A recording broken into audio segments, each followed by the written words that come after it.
काम यार करो।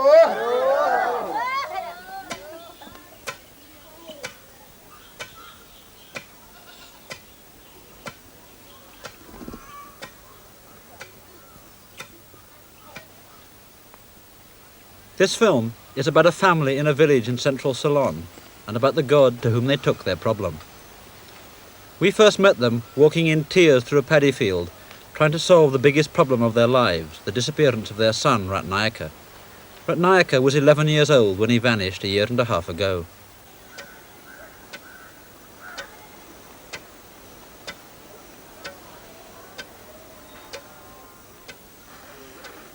Eventually, they did something that people have always done.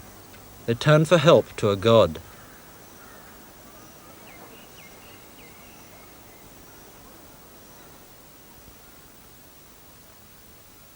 The god to whom they turned is Kataragama, an ancient Hindu god to whom the Ceylonese of all religions are turning more and more. Once a year, there is a festival for Kataragama at his central shrine in the jungle of southeast Ceylon.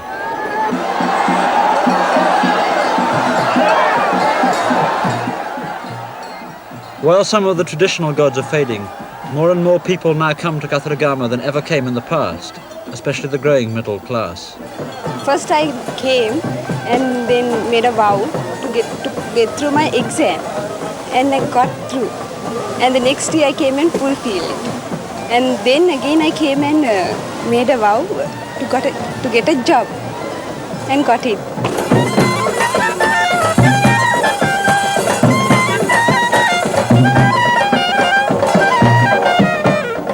We came to Kataragama to fulfill a vow which we have made last year. That is regarding our exams. I made a vow that if I pass my engineering part 1 examination, I'll come this year during the season and do the kavadi dancing.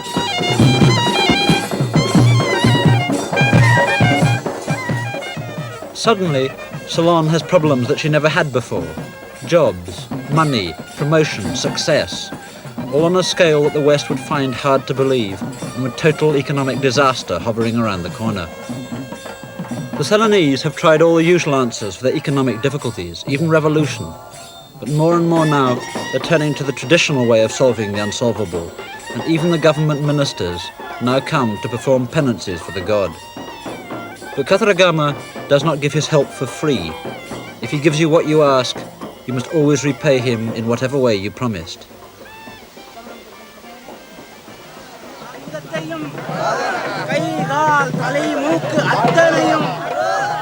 Almost every activity at the festival is an act of payment for a favour received.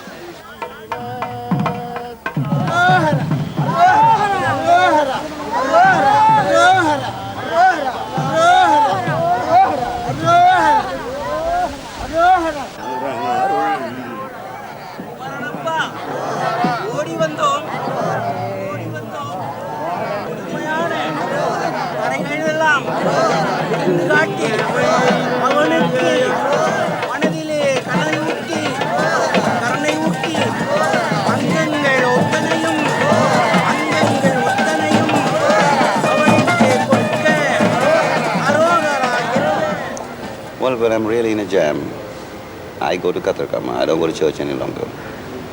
That does not mean I'm not a Christian. I'm still a Christian. I still go to church. But when I'm in a jam, I find it's more effective to go to Kataragama and I make a vow and my burden is lifted.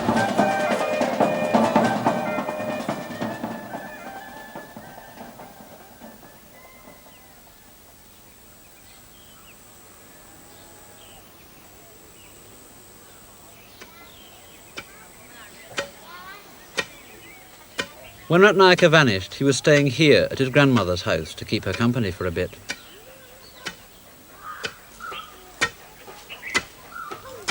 His mother and father came with his sisters and his small brother from their own village 100 miles away to look for him and to be there in case somehow he came back. For the year and a half since he vanished, all their lives had been centred around looking for him and waiting.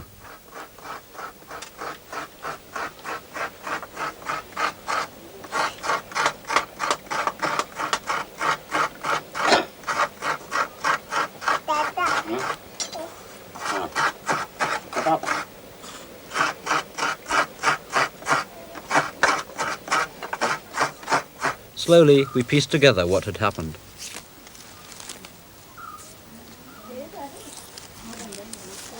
Radnaika was my grandson, but I always called him my Kirupita, my baby. He was mad on working. I couldn't stop him. And then one day he got this job at the masons carrying cement. I didn't like it. He'd get back for his supper all cement everywhere, in his hair and his eyes, and I'd heat water specially for him. I'd bath him and rub him with coconut oil. Well, this went on for 2 days, and then I put my foot down. It was too young. It was a grown man's job that he was doing. They were only giving him 125 rupees a day. So anyway, I said he was to stop, and that's when the trouble started. The next morning, he said he was going over to the masons for his money, so I gave him a clean shirt, and he never came back. That was March, 17th of March, a year and a half ago now.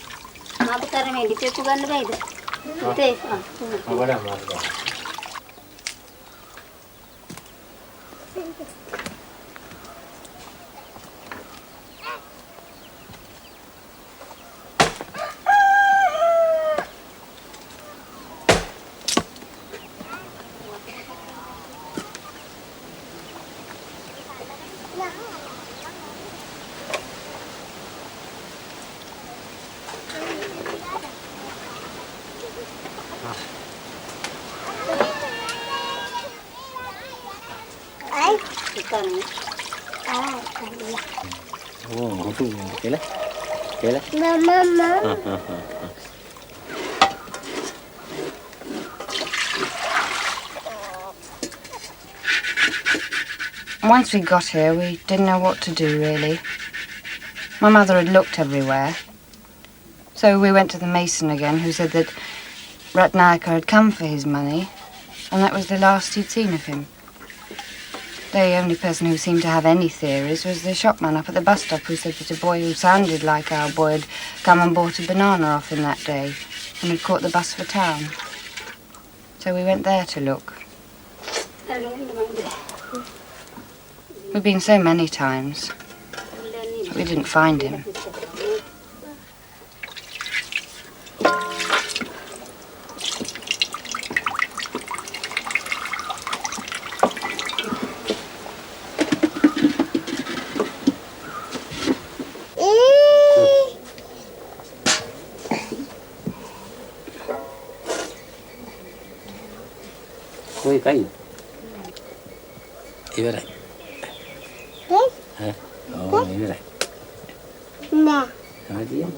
The police? No, we never asked the police. They wouldn't be interested. No, when we couldn't find him anywhere, we went to the local astrologer. We went to 3, in fact, to see if they'd know. But all 3 said the same thing. They said he was alive and in some village somewhere. But they all said as well that we'll never get him back.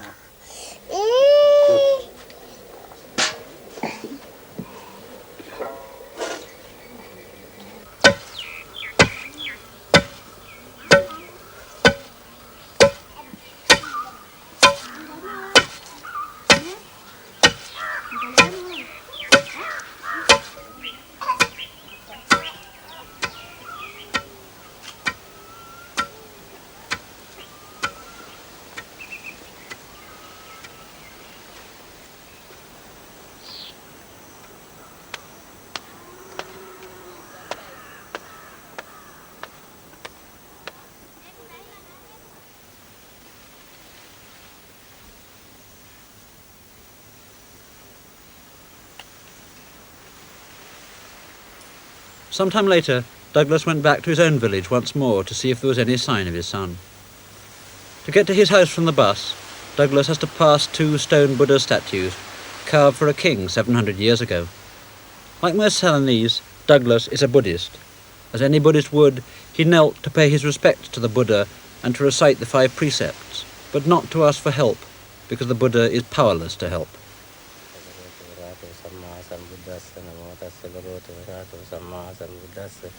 Namo tassa bhagavato arahato samma sambuddhassa buddhan saranam gacchami dhamman saranam gacchami sangham saranam gacchami dutiyampi buddhan saranam gacchami dutiyampi dhamman saranam gacchami tritiyampi sangham saranam gacchami Tatian Buddhan Saranam Gacchami, Tatian Dhamman Saranam Gacchami, Tatian Sanghan Saranam Gacchami, Panati Vata Veramani Sikkhapadam Samadhiyami, Musavada Veramani Sikkhapadam Samadhiyami. Unlike the Christian God, the Buddha has no supernatural powers to help his followers. But in his need, Douglas blurted out, "Help me in this my present difficulty."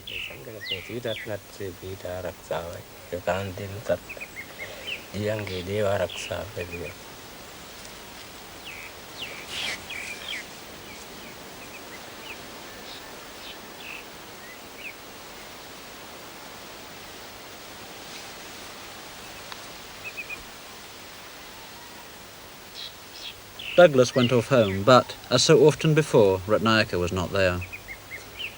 All Buddhists believe that they have lived before and will live again, that this life is just a chapter in their whole existence. Salvation is not to be born again, not to come back to life's sufferings, to live a life so close to the Buddha's teachings that the cycle of rebirth stops and you attain the state of nothingness, nirvana. It is because he has reached nirvana and no longer exists that the Buddha is powerless to help, and because of that his followers turn elsewhere.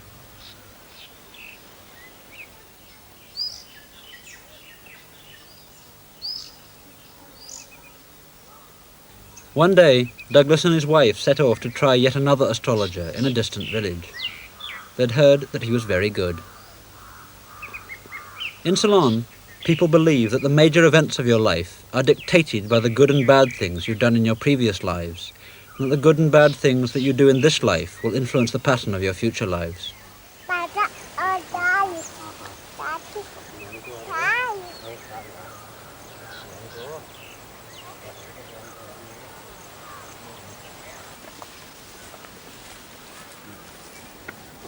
For Douglas, the disappearance of his son is not just a chance happening. Somewhere in the past, someone in his family must have done something as a result of which Ratnayaka vanished. But no one can ever know about their past lives, and that is where the astrologer comes in.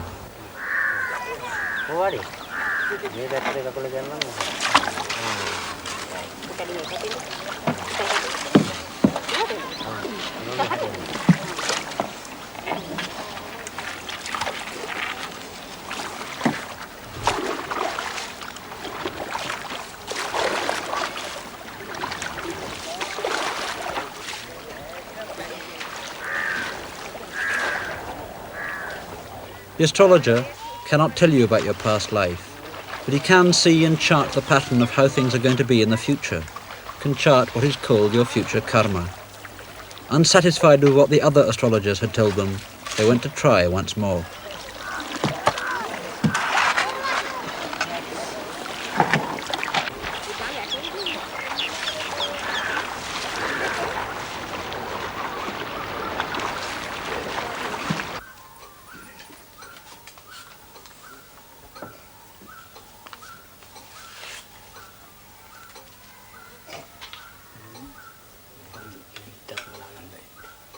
"I have come," Douglas said, "to consult an oracle."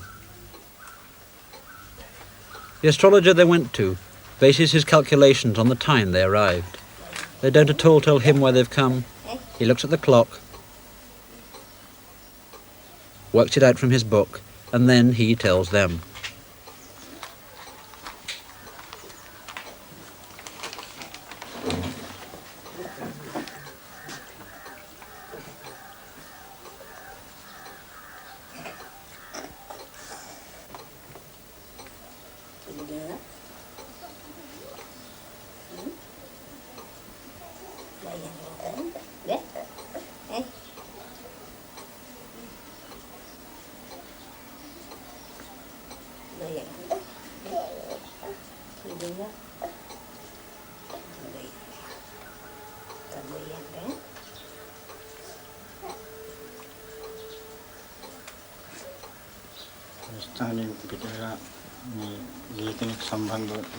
"You have come," he said, "about someone who has left a place of residence."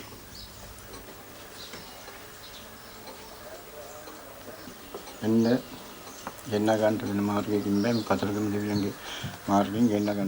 is no other way of getting that person back except by way of Kataragama. No other way. not by magic or by sorcery.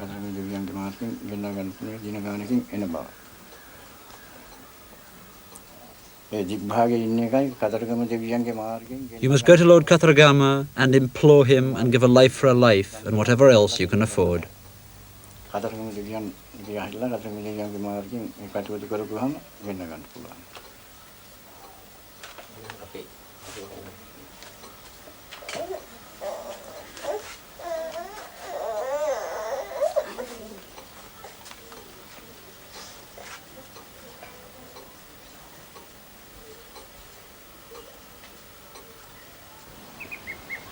Back across the river is a small temple to Kataragama, and it was here, their local temple open on Wednesdays and most Saturdays, that they took their difficulty to the god.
You must, they told the priest, get the god to bring our son back, and paid him 5 rupees.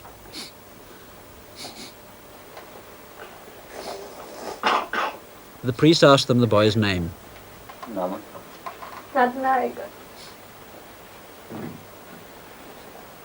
He wrote the name on some betel nut leaves and told them that God Kataragama would bring the boy back within 21 days.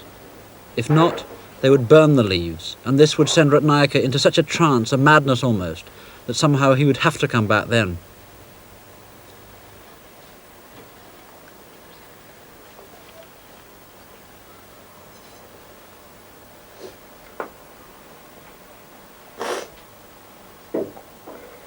මට කරදර නැති ගෙනත් දුන්නොත් මං ඒ පටබඳු ළමයාගේ රූපේ පරාණිට පරණ ගෙනත් ඔප්පු කරනවා. They made a vow by tying a coin in a cloth and tying that to Kataragama's lance. ඒ බාර ගෙනත් අපි ඔප්පු කරනවා. ළමයාත් එක්කම ඇඳි. කිසි කරදරයක් නැතුව ළමයා මට හොඳින් ගෙන්නලා මට ළමයා අද ඒට 3 වෙනි මගේ ළමයා කොහේ හිටියත් මට ගෙන්නලා මම ඇයට ළමයා ගෙන්නලා මට ඒ මම පටපඬුර ගෙනත් ඔප්පු කරන ළමයාත් එක්ක දැනගා ගන්න.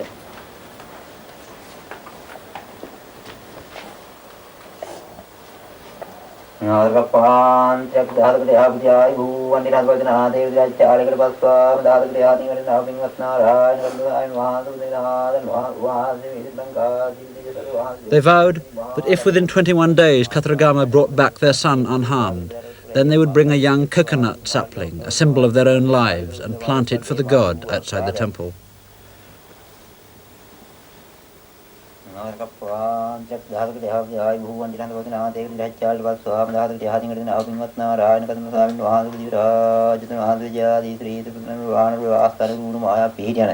Sri Singer Tejas Patal Vahan Sedi Undri Mahakam Kuragan and Duran Ganga, Ganga, Mahadeva, Kuradiva, Katakan Kandra, Tejas Patal, Mesram, Mesram, and the Kudu Pansi, one hat patward. The ritual over, they went off home to wait out their 21 days. Outside the temple, full-grown trees now are palms that others have planted, in thanks for what Kataragama did for them.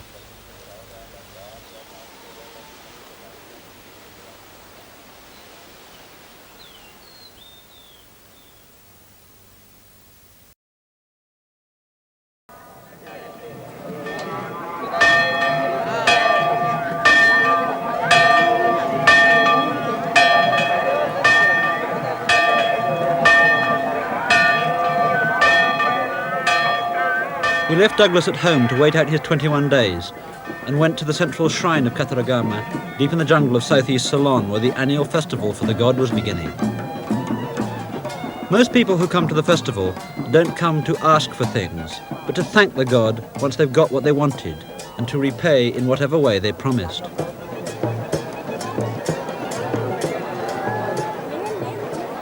To repay the god, there are a certain number of standard things that you can do. Douglas promised to give a coconut tree, but you can undertake to come on pilgrimage to the shrine, or to dance for the god, or to roll on the hot ground for him. You can shave your head, prick needles through your tongue and cheeks, walk on nails or on a burning fire pit, or even hang on hooks for him. But the standard thing that most people give to the god in return for helping them is an offering of fruits, which they present at the temple. But some people, particularly Hindus and Muslims, undertake to repay in much more extreme ways.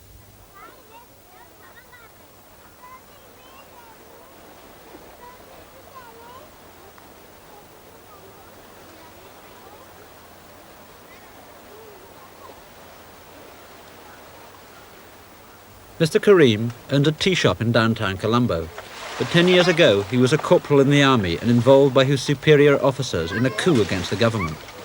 Caught, and in his prison cell, he asked Kataragama to save his life. In his cell, he vowed that if the god got him off, he would, in exchange, come to the festival each year for 17 years and hang himself from hooks in his back. At his court-martial, he was acquitted.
After he'd been doing it for 4 years, Mr. Karim, following a very frequent pattern, began to feel himself possessed by the god, and now he's thought of as some kind of holy man, and people come to communicate with the god through him.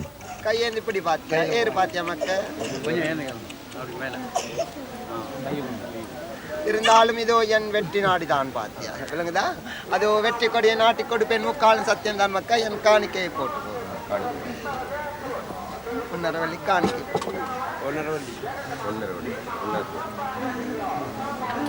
ஒரு நாளைக்குள்ளாக இந்த கண்ணியை நான் காத்து தருவேன் விளங்குதா மக்கா இந்த பாதத்தில் இருக்கக்கூடிய சஞ்சலத்தினால் தான் இன்னும் அரவுக்குறவு விளங்குதா மக்கா அங்கம் சிடை இல்லை அங்கத்திலே சீவன் இல்லை விளங்குதா மக்கா சொன்ன வாக்காகப்பட்ட முத்துரை விளங்குதா மக்கா அந்த முத்துரை அழியாமல் அதே போல் நான் செய்து கொடுப்பேன் விளங்குதா மக்கா நான் இந்த விடலை இப்போ உடைப்பேன் அதே போல் 21 கனி கொண்டு விளங்குதா மக்கா 21 கனி விளங்குதா மக்கா விளங்குதா மக்கா அதில் ஒரு குறை இல்லாமல் நான் காத்து தாரன் அஞ்ச வேண்டாம் விளங்குதா மக்கா இது என் சத்திய வாக்கு முத்திரை தான் லேசா லேசா லேசா லேசா லேசா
The event round which the festival is centred is a procession in which something, some mystic relic or symbol which no one except the chief priest has ever seen, is taken on the back of an elephant on a strange journey. It's as near as you ever get to the god. The relic leaves Kataragama's shrine, passes the shrine of his wife Devasena without acknowledging her, and finally, after ceremonial pauses on the way, stops at another shrine, the shrine of Valiama, his mistress.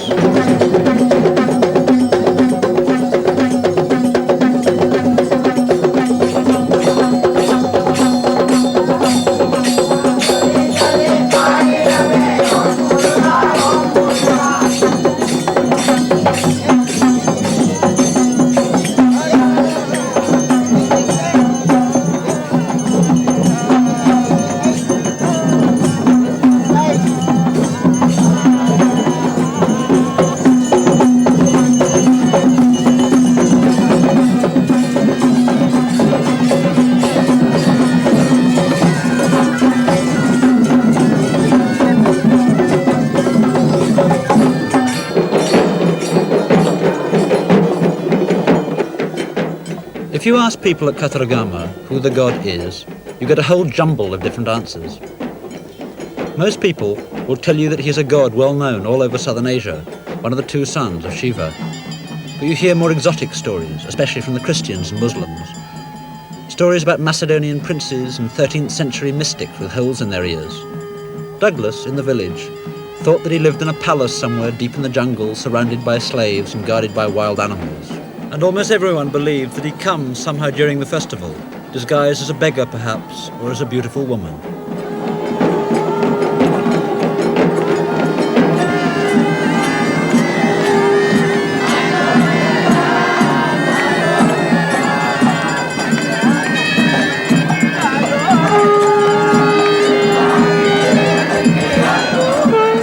But if there's no common opinion about who he is, everyone agrees about his abilities, especially his power and his ability to come up with the goods.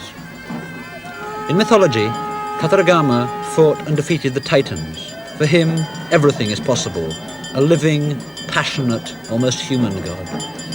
He's worldly and masculine and beautiful and erotic. He doesn't preach, he makes no moral judgments. He will help anyone to do whatever they want, so long as their devotion is enough.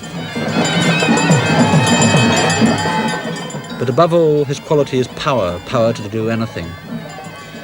The astrologer told Douglas that only Kataragama had the power to alter the influence of the stars and planets upon him.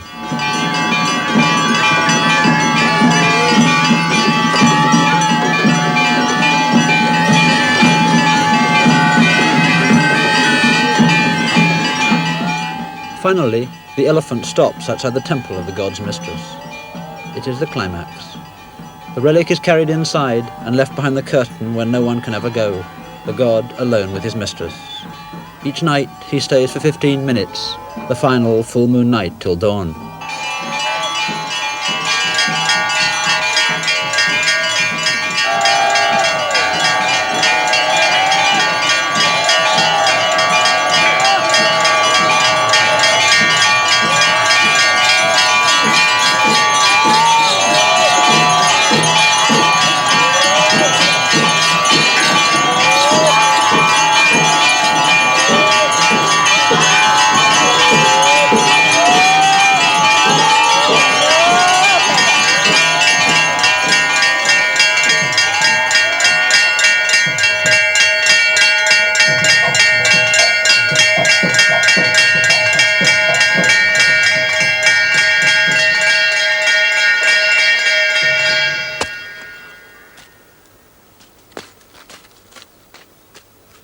As the 21-day waiting period began to pass, there was no sign of Ratnayaka coming back. Half confident, at least to begin with, they waited for him to come.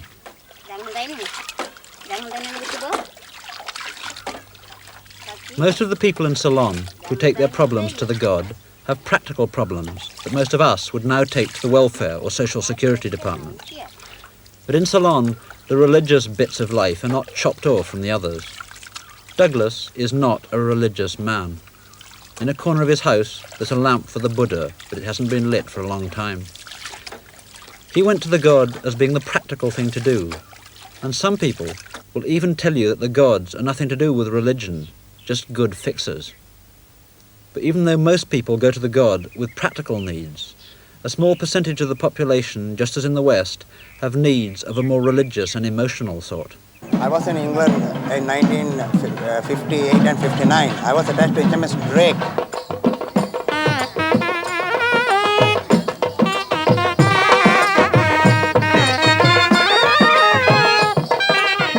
In 1963, I thought of coming to Kataragama to take part in firewalking. And came to Kataragama, made the necessary pujas, and I went on firewalking, and I got burned badly. I was hospitalized for 21 days. Well, before I was removed to hospital, I made a vow.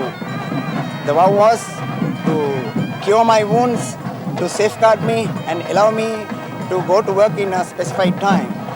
If it happens that I will be performing Kavadi Puja after 10 years, for 10 years I'll be doing pricks on my body, and on the 10th year I will have 108 pricks on the body with the 4 hooks on the back with the rope pulling and 1 prick on the mouth, and do the firewalking.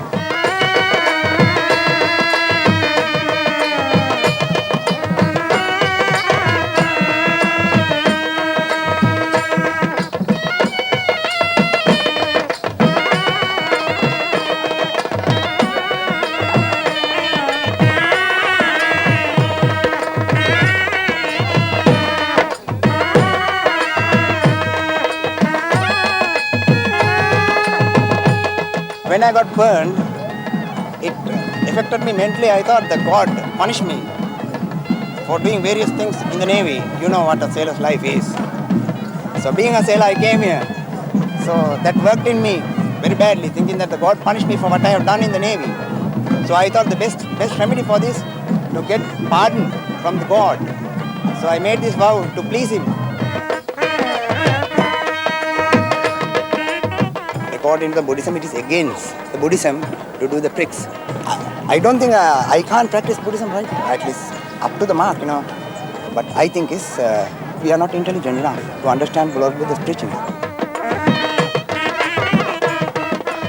I feel that when you do these things and satisfy the God, that I get the full protection to continue.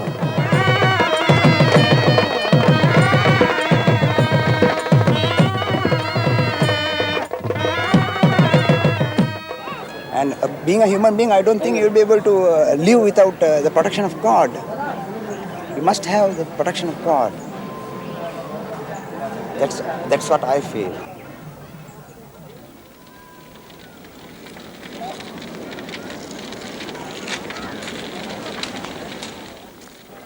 Of course, the first time I did firewalking last year, that was, I just want to, I thought that he will help me, and I did firewalk.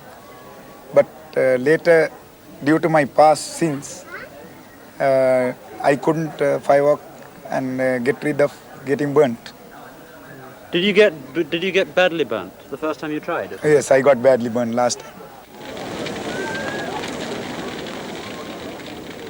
If I firewalk, I know that I will get His grace.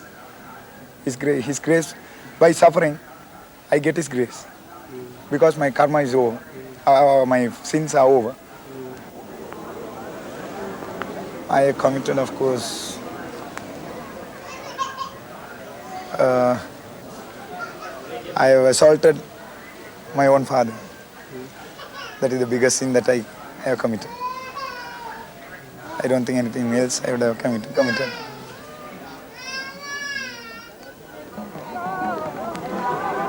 By suffering, I get rid of my sins. I will go on the fire while meditating. Meditate and walk on the fire. So it depends on God to burn me or to safeguard me. So to do that, I'm doing these things. To satisfy Him, please Him, and ask Him to pardon me if I have done any wrong things, and to safeguard me, protect me, and send me over the fire.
Something like 250 people walked over the fire.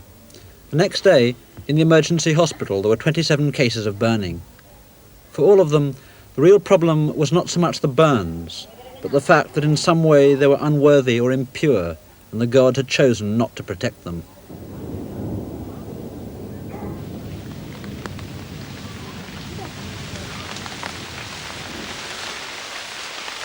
As the 21 days began to run out, Ratnayaka had not come.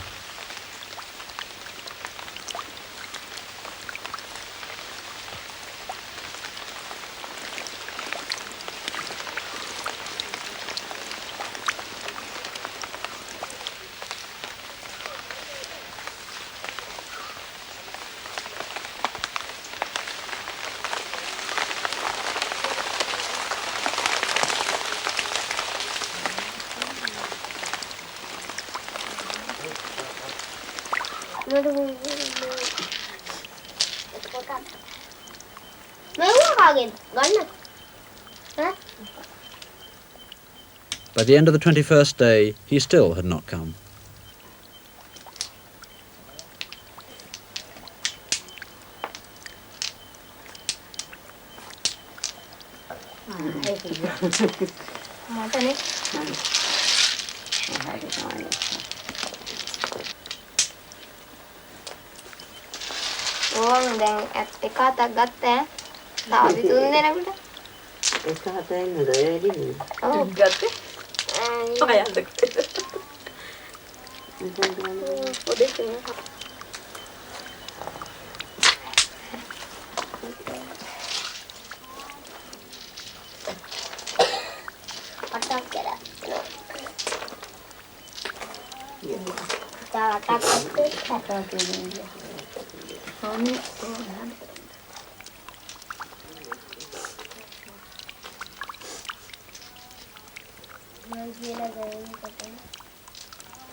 When they finally knew he wasn't going to come, they had to decide whether to burn the leaves as the priest in the temple had told them to.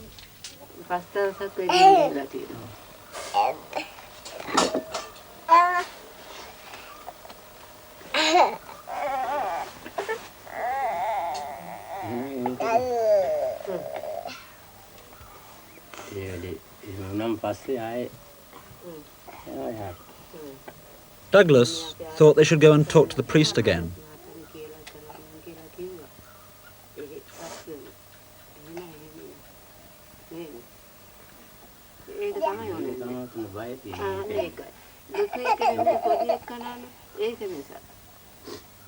But the two women were very against it. They thought the boy, wherever he was, had quite problems enough without going into the trance that the priest said he would when they burnt the leaves.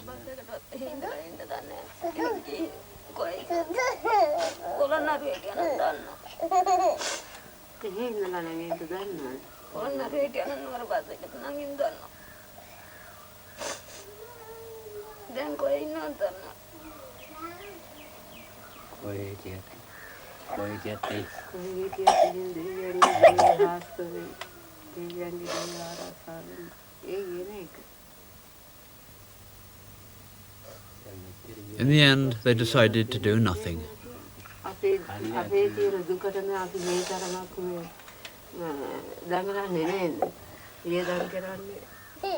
If a person makes a vow to Kataragama God, and if his vow is not fulfilled, it is due to the sins what he has committed in this life or in the previous life, and for what he has done, he has got to suffer at some time or other. For this vow to be fulfilled, that particular suffering period must be over. That is the karma period, the karmic period must be over. We asked Douglas about any sins that could be the cause, but he couldn't think of any.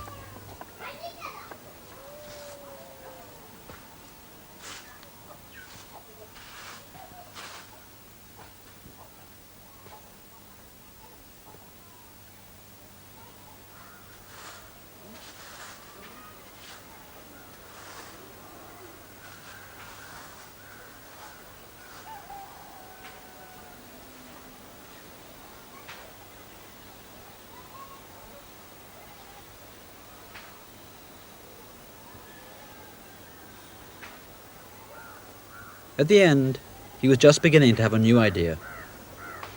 Someone had told him about a devil dancer who was supposed to be very good. Maybe he might be able to come up with where Ratnayaka was.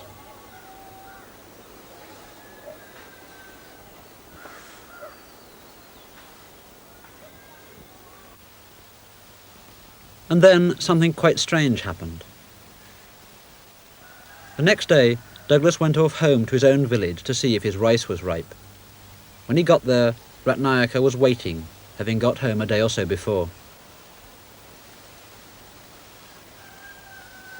A year and a half earlier, Ratnayaka had left his grandmother's to go home to his parents, but hadn't had enough for the fare. He met a man in the station who took him to Colombo, the big city, and put him to work in a rice mill. One day, the mill owner came from India and said that Ratnayaka was too young to be working there. He gave him a 10-rupee note and told him how to get home.